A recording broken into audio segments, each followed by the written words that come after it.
These jesters sure do look happy.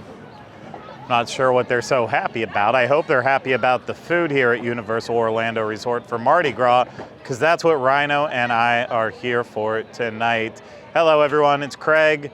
As I said, I'm here at Universal Studios, Florida, and we are finally here at Universal Mardi Gras to eat our way around the event as much as we possibly can. It's never everything, but you know what? One day our stomachs will match our determination, and that will be the day. But yeah, I'm very excited. It's been a couple weeks into the event now, so yeah, we're a little bit on the late side, but it's running all the way through April 7th, so there's still plenty of time to come out and try some of the specialty items that are here around the park. The party doesn't stop until we're like way past Mardi Gras, and we're already past it, but like way past it.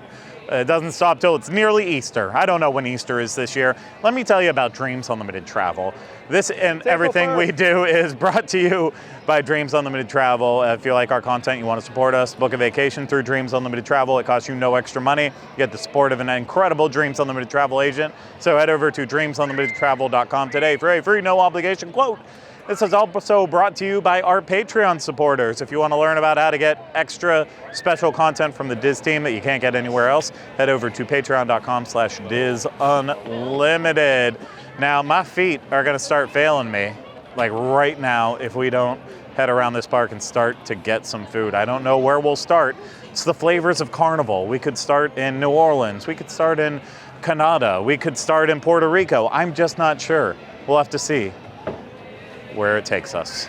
Our feet, again, if I didn't make that clear, feet don't fail me now. The first stop on our worldwide Mardi Gras tour brings us to Canada. We have a Le Fin du Mans. I'm just kidding, Craig wouldn't let me get it. We're getting the Candon candied bacon and onion poutine for $10.49. It is described as candied bacon, spiced curly fries with caramelized onion gravy, cheese curds, spiced maple bacon, and parsley. I do like the idea that it's used with curly fries, and I'm going to say there's quite a bit of this bacon on here. There's quite a bit here. I'm going to make sure I get some of the real curled up fries, extra curly. I know how you kids like them extra curly. Okay, so first things first, the first bite, the stuff that's on top, like the candied bacon with the onion gravy and the cheese curds, that's good. Spiced maple bacon, candied bacon and spiced maple bacon. Okay, so there are two types of bacon in here? I don't know. Probably. Look at this curly fry right here. Look at how much seasoning is on that curly fry.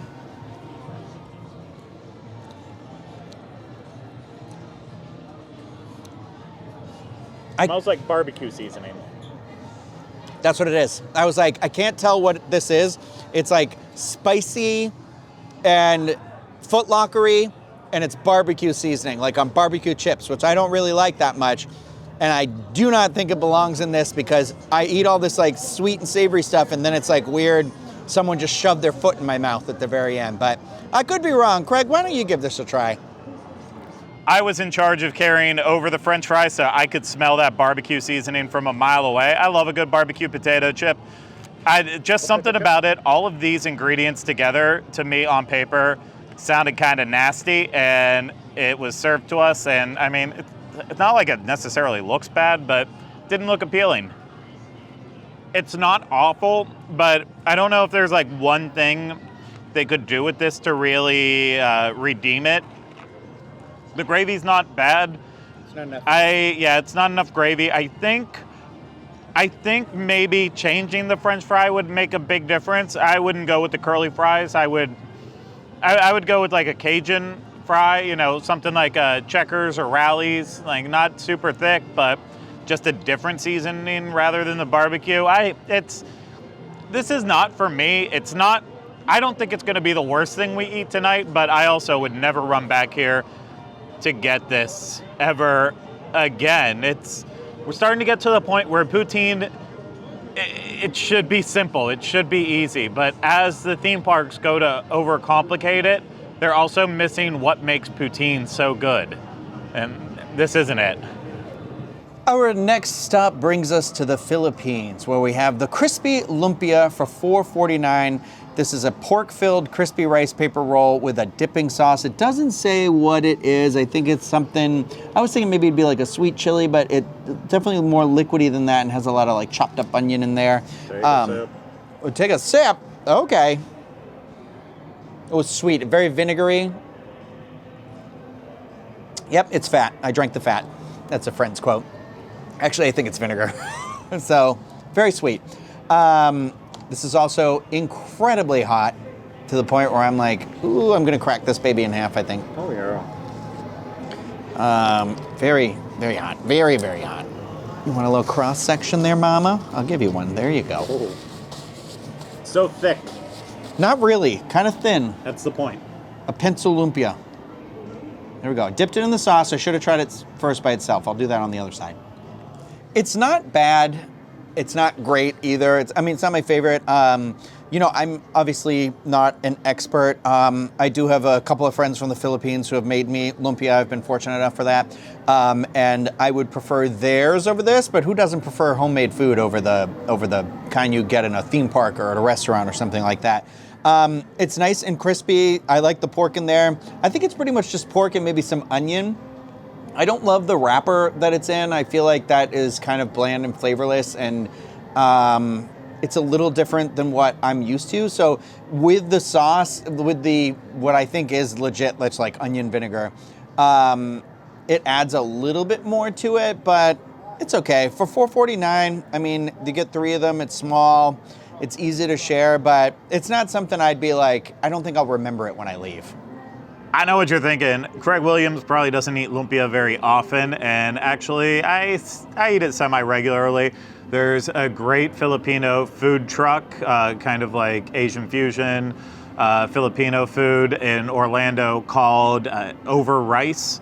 And I always love getting their kind of platters that they have there. And the best part about it is it comes with pork lumpia, and it is like one of my favorite fun foods to eat on the weekend in Orlando. So this has a high benchmark to live up to that I just don't know if it could ever achieve. And yes, I know it's supposed to be based on how other things are around Universal Orlando, but I base it on what I know, and that's all I do.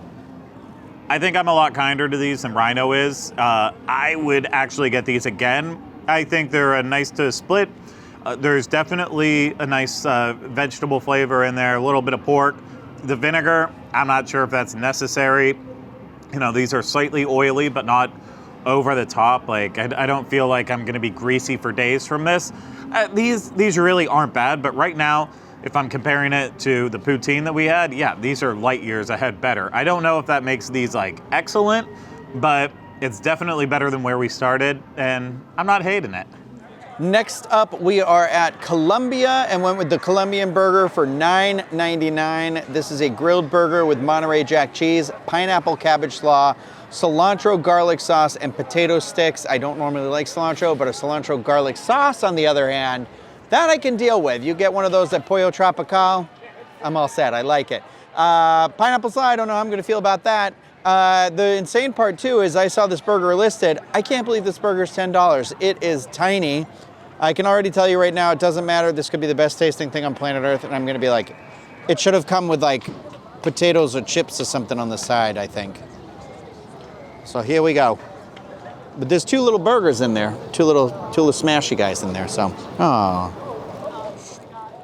The cilantro garlic sauce is okay. It's giving me just like, kind of a saucy, not as flavorful as I want from it. And the thing with the burger patties, which Craig, I know, brings up a lot in videos and talks about like that theme park burger where Universal kind of has that theme park burger.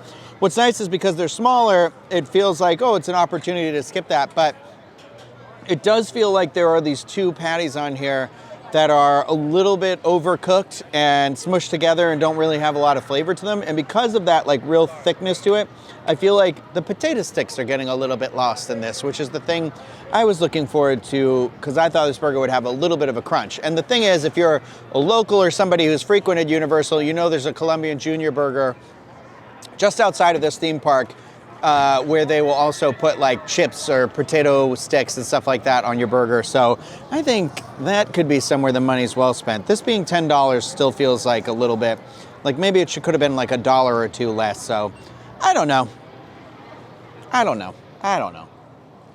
The pricing on this is definitely silly, but I think that's where they try to get you to just do like the gift card promotions where, you pay $60 and you get $75 worth of gift card or even more for the annual pass holder one. And I don't like that kind of strategy as a way to, be able to be like, okay, we want to drive you to that so you're getting a better deal overall and, you're saving some money in that way. And then our prices are so expensive that it helps even it out a little bit. It's just weird for me. Like, it is nice with annual pass holders. You get your discount at these booths, so you have that going for you. But this slider looked tiny, even with the double patty. And, we're not here on a busy night, so food is literally just sitting under heat lamps at every single booth, just getting older and older and older, and that's never a good sign. Here goes nothing, though. Flavor's not bad. The sauce, potato sticks, those are nice. The potato sticks are already soggy, so definitely not getting a crunch from that, but a little bit of saltiness. These burger patties are just so overcooked, and that's an absolute shame. We got these kind of like right across from Macy's, right beside Revenge of the Mummy, and in this area too. It's where you're gonna find some of the New Orleans food. Like they have the fried green tomato po' boy, which we decided not to get this year because we're like, how many times can we let this thing disappoint us? We get it every year and forget that we get it because it's always like there's not enough fried green tomato. There's just something missing with it.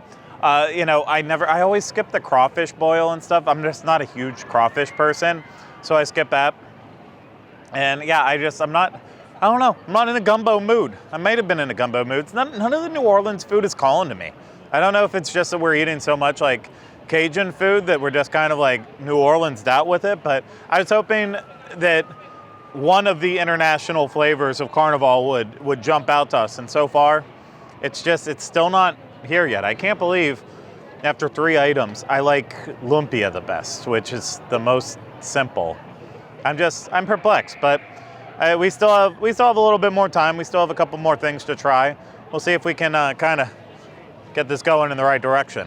He didn't. Next up, we are hitting Puerto Rico, and over there we got the Pastelon for $8.99. That is a layered casserole of sweet plantain, pico de gallo beef topped with Edam cheese. I don't know what Edam cheese is, E-D-A-M, but I have had this dish before, and I can tell you that it looked better than this one does, because this one looks a little solid on the top. I don't know how to describe it. Like a thick plastic layer. This isn't that bad. It's a little sweeter than I'm used to, but it's sweet plantain, so it's going to be inherently sweet. But like the beef in here is nice. There's the sauce is pretty good. Honestly, I think this is pretty solid. For $8.99, you're definitely getting a better helping than you are from that tiny burger. But I'm happy because I feel like I've seen these served sometimes with black olives in it, and I forgot that for a second, and I'm happy to report I don't see any in here. And it's still warm, and yeah, honestly, it's not that bad.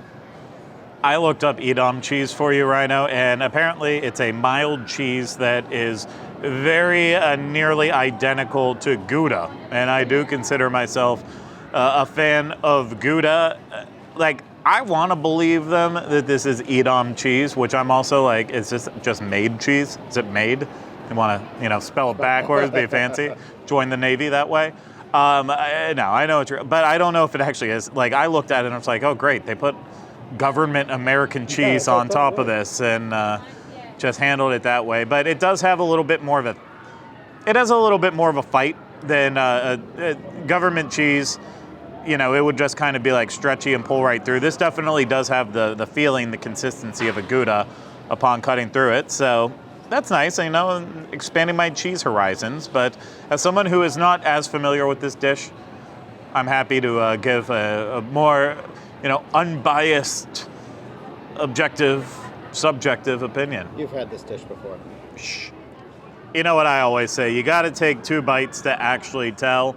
My first bite, I didn't get any of the meat at all. I just got that cheese and the plantains, and I was like, this is disgustingly sweet. I don't want to eat any more of this, but I was like, you know what? Rhino said high praises towards it, and I'm like, let's meet in the middle, just like this dish has. And once I got to that meat in the middle, all of a sudden, it changed a lot. However, it is still clawingly sweet. Like I definitely could not finish this whole thing. Portion-wise, definitely the best value we've gotten so far. I think it's a solid portion for the price you're paying, but you have to split this, or you just, I can't imagine how I would feel at the end of it. My stomach would be like, no more sugar for the day. Move on. Rip it and No stick more. it. But when you're eating this, the best thing you can possibly do, just rip it, stick it. Now, our last stop of the evening is going to be Belgium. We tried for Germany. Unfortunately, apparently, some of these food booths close early. I asked the girl in Belgium about it. She said the ones in the back can close a little bit earlier. We were over there at like 7:25. I don't know. We think it might have closed at 7:30 and they closed a little early. Either way, a little sad because I had some high hopes for that one. But nonetheless, we're here at Belgium. It's toward the front of the park. It feels better. You know, it doesn't feel great. This waffle I'm cutting through right now, it feels very soft, very mushy. So over here, there's 2 waffles. The first one I'm going to try here is the sweet and savory Gouda and onion waffle. This is $8.99 as a warm crystallized waffle with smoked Gouda, beer braised onions, and Black Forest ham. Sounds interesting for sure. Gonna be open to this experience. Sloppy. Smoky.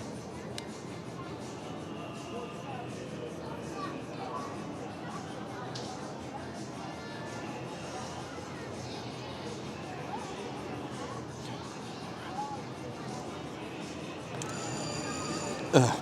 This is not for me. Ugh. I thought I was going to like this. I don't know where to start. It's sweet, it's savory, there's Gouda, and there's onion, and there's a waffle. So it tastes exactly what it sounds like, but then like really, what's the thing that people make the soup out of? Like they're always like stock? It's got a lot of that like stock, like it's sweet. It's so sweet, but then like not in a sugary way, or I guess that's savory then. Either way, the waffle underneath tastes like it is coated in like crystallized sugar, which is what I guess a Liège waffle is. I thought there'd be a little more to it than that. So it's got this weird, super, super candied-like sweetness underneath, and then this like really kind of more salty than anything else, soupy flavor on the top. And man, I gotta tell you, I do not care for this mix. I thought it was gonna be a little more like a French onion soup, and it's more like a French onion puke. Yeah, I took another bite. I better Shrek myself before I wreck myself. I got it in. Ugh. If everything Rhino is saying is correct, then today Belgium is spelled B-A-D for bad. Whatever he says, I'm going to put that to the side. I'm just going to go in fresh and hope that maybe his palate is just different enough from mine that I'll find enjoyment out of it. I don't know. Oh my God, what are they doing? Okay, I'm glad I'm not what? crazy. Okay, you are 100%. Holy crap. This is. Whoever made this, frickin' A plus. You took a frickin' swing and you just missed in every way. The waffle, yeah, it's a Liège waffle with sugar. Maybe not the best. It's not the best way to go with this. Like, How about just a normal waffle? It's covered in crystallized It's like sugar. when Elf adds sugar to the spaghetti. And it's, or I know if you couldn't hear him, he said it's like when when Buddy the Elf dumps the sugar and syrup and everything on the spaghetti. And that is probably the best way to describe this. Listen, this has potential in terms of like the onion and the beer aspects of it, but the fact that they use a sugar-coated waffle, this is a crime against taste buds. Like, I am baffled. This might go down as the worst thing I've ever consumed in a theme park. we're gonna take a couple more bites of this because we got to find out. But and I won't speak for Disney, Universal, and that, or Disney and SeaWorld. At Universal, this definitely has the potential to be the worst thing I've ever had. And it's just, when you look at it, you're like, there's no way this could turn into a sugary mess. And they're like, bet you we can do it. Bet you we can. What I hope to God tastes better than what I described to Craig as something that his son will one day go in the kitchen and dump every ingredient in their refrigerator onto, and then serve him on Father's Day, and he'll have to pretend he enjoyed it. I hope this tastes a little bit better than that. This is the cookie butter liege waffle, $7.99. This is a warm crystallized waffle topped with cookie butter, whipped topping, and Biscoff cookies. Got the Biscoff, got the whipped topping, got the cookie butter in here, I believe, underneath too, I hope. No? Okay. Well, can't wait to get more of this sugary waffle into my mouth. Here's the thing. I don't know if it's because we just had this after one of the most disgusting things I've ever eaten in my entire life. It's not bad. The liege waffle in here, you got it, covered in sugar. Actually, less sugary than the one in that disgusting pile of puke over there.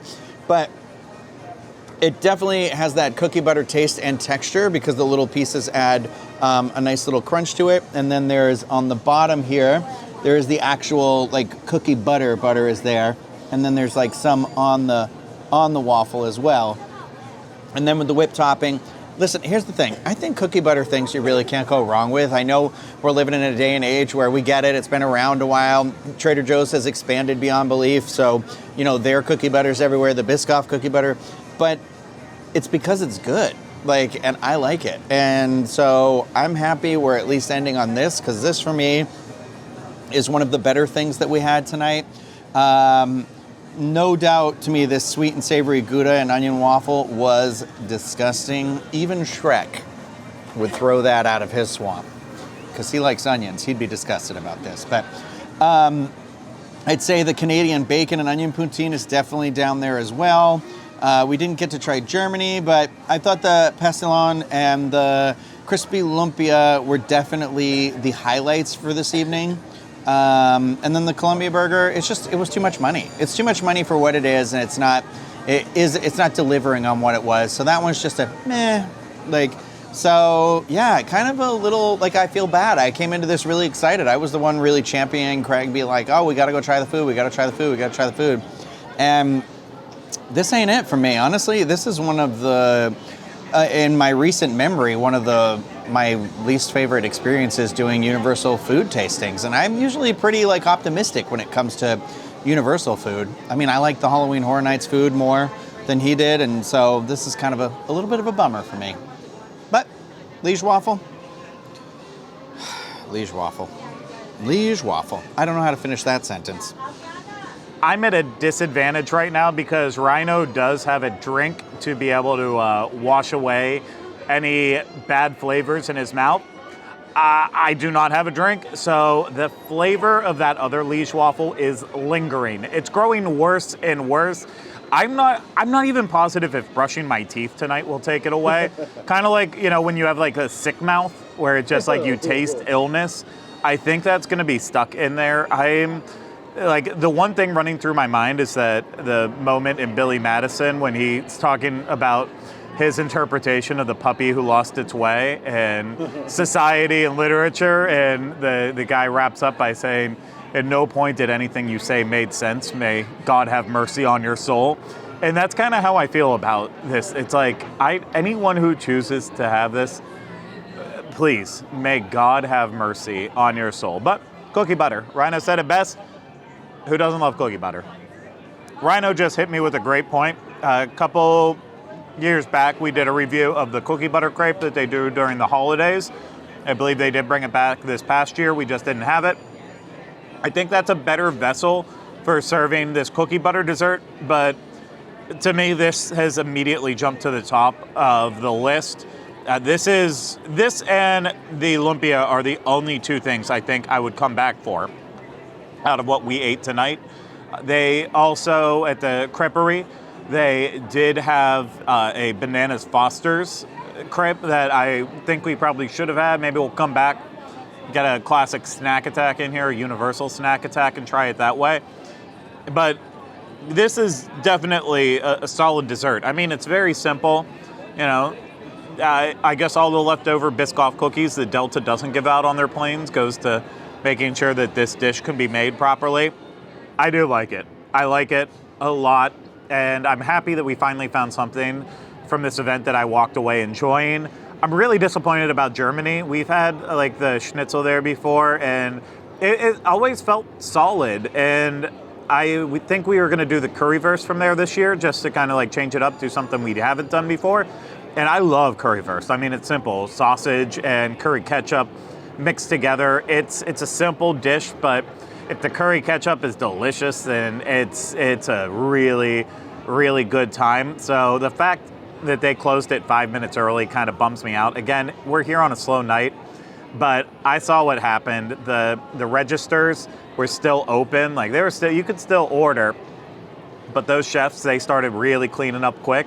And when the girl turned around and looked to see if like it was even possible, it's like, yeah, we're closed. I don't like when they close early like that. You know, still serve people right up to the time that you're supposed to close, but that's just a little pet peeve of mine. And then, you know, there's a couple little things here and there at other booths that we probably could have tried. I know Rhino had something here a couple nights back from the Spain booth that he said he enjoyed. In Mexico, there's a quesabirria there that, you know, I've had friends who have had it and haven't heard good things, but I usually will try that anytime I can just to see if it stacks up. Of course, we skipped over New Orleans, like we mentioned, and probably should have got something there. I don't want to turn this into what we should have done. I think my overall thoughts and feelings of this is that when Universal had to pivot to this food festival style for some of these events because of the pandemic, I think they started off really strong, and it was like good. It was a good foundation for how to build this in the future. And then for me, it's kind of gone downhill every single year a little bit more. Sometimes they're trying to be just too creative with items rather than focusing on if they're good or not. And of course, I'm talking about this. There's no way this should have ever left the kitchen. I'm talking about the savory waffle. That should never have made it this far into the event as a concept. It's just like, I feel like they've kind of lost focus with some of these events. You know, at its core, I'm walking around everything we tried tonight, minus the Liege waffle and maybe the Lumpia. I'm like, you know what? I would just rather get a twisted tater.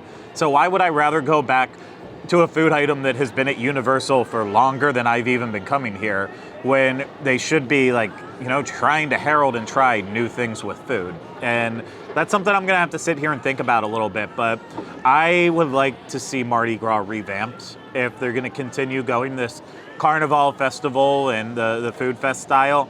I don't think they're going in the right direction with it. I think maybe they need to scale back the food a little bit, focus maybe more on the New Orleans style food, try to make it as best as they can and forget about the other international foods, because it's just, I think they're too spread out. And now, like this year, they're using some of their permanent food booths that they have during the park during the day, like year round, as vessels to hold some of the food. And then that's too, like, you know, using the pop-up booths, felt temporary, it looked temporary, but I that kind of added something to me. This just feels like it's all like temporary afterthoughts in a way. And maybe I'm being harsh, but it's just, I don't know. I came in waiting to be blown away, and I'm getting blown away in the wrong direction. I took everything we had tonight, and, you know, I followed my motto, stick it and rip it, but I didn't come out of this on the good side. But that's going to do it for us here at Universal Orlando Resort and tasting our way around Universal Mardi Gras. I want to say that with there still being time left in the event, go running until April 7th, that we'll be back to try more items. Like I said, maybe we'll do like the crepe as part of Universal Snack Attack. Maybe we'll get currywurst eventually, but I can't see myself coming back to this event to eat again. It's just that's kind of over for me. But if you made your way around Universal Mardi Gras this year and you're screaming at it's like, how come you didn't try this or that? Let us know, and maybe we'll come back and try more. If you do like what we just put you through and put ourselves through, you want to support us more and book a vacation through Dreams Unlimited Travel, get a free no obligation quote today at dreamsunlimitedtravel.com. If you want to support us more, become a Patreon supporter and get exclusive Diz content at patreon.com/DizUnlimited. If you are watching this on YouTube, subscribe to the channel, leave comments, questions, video suggestions in the comments. And then also, if you're listening to this, subscribe wherever you listen to podcasts, and if you can leave us ratings and review when possible, that would be fantastic. But that's going to do it for us here tonight at Universal Mardi Gras, Universal Orlando Resort. We really hope you enjoyed it, and we hope we'll see you again next time. We're having fun here over at Universal Orlando Resort. But until then, remember, we finally changed the name.